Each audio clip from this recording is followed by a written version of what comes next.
এ পর্যায়ে আমি শায়েখ আহমদুল্লাহ আপনার কাছে আসছি যে শাহাদাত হুসাইন খান ফয়সাল রাহিমাহুল্লাহ, তার ব্যাপারে আমরা সবাই অনেক কথা শুনেছি এবং তার কাজ সম্পর্কে জেনেছি।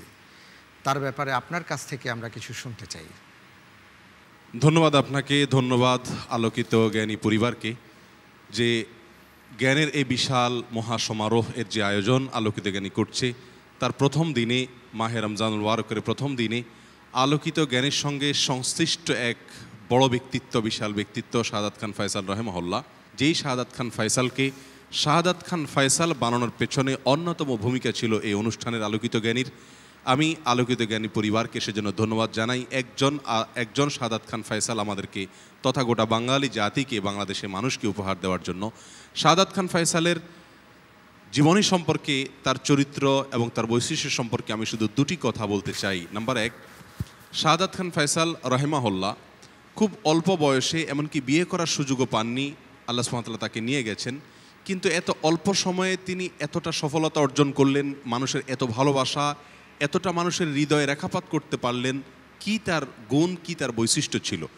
তার যে বৈশিষ্ট্যটি ছিল, সত্যি বলতে কি এই বৈশিষ্ট্যটির বড় খরা চলছে আজ আমরা যারা ইসলামের কথা বলি, ইসলামের দাওয়াত দেওয়ার চেষ্টা করি, আমাদের ভেতরে অনেক ভালো গুণের পাশাপাশি কিছু গুণের বড় অভাব আছে।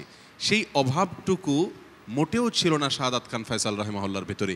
তিনি ছিলেন বিনয়ী, তিনি ছিলেন ঐক্য প্রয়াসী, তিনি ছিলেন উম্মার প্রতি দরদি, তিনি ছিলেন সকল মত এবং পথের মানুষকে ভালোবাসতে পারার মতো বিশাল এক বক্ষের অধিকারী। যেমনটি ছিলেন তারও পূর্বে গত হয়ে যাওয়া আমাদের আরেকজন বড় মনীষী ডক্টর খন্দকার আবদুল্লাহ জাহাঙ্গীর রহিমাহুল্লাহ। আমরা শাহাদাত খান ফয়সাল রহিমাহুল্লাহর ভিতরে আবদুল্লাহ জাহাঙ্গীর রহিমাহুল্লাহর বিনয়ের গুণগুলো, তার উদারতার গুণগুলো, তার ভেতরে যে উম্মার ঐক্য প্রয়াস ছিল, এই গুণগুলো আমরা শাহাদাত খান ফয়সালের ভিতরেও দেখেছি। আর এই জন্যই তিনি আল্লাহ সুবহানাহু ওয়া তাআলা তাকে জনপ্রিয়তার চূড়ান্ত শিখরে তাকে পৌঁছে দিয়েছেন।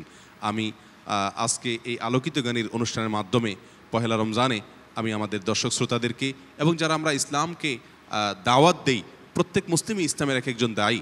আমরা সবাই শাহাদাত খান ফয়সালের জীবনের ভালো দিকগুলোকে গ্রহণ করব, আর আল্লাহ সুবহানাহু ওয়া তাআলা তাকে যেন জান্নাতুল ফেরদাউসের মেহমান হিসেবে কবুল করেন, আমরা সেজন্য আল্লাহ সুবহানাহু ওয়া তাআলার কাছে আরজি রাখছি এবং দোয়া করছি। জাযাকুমুল্লাহু খায়রা। অনেক অনেক ধন্যবাদ শায়েখ, জাযাকাল্লাহ।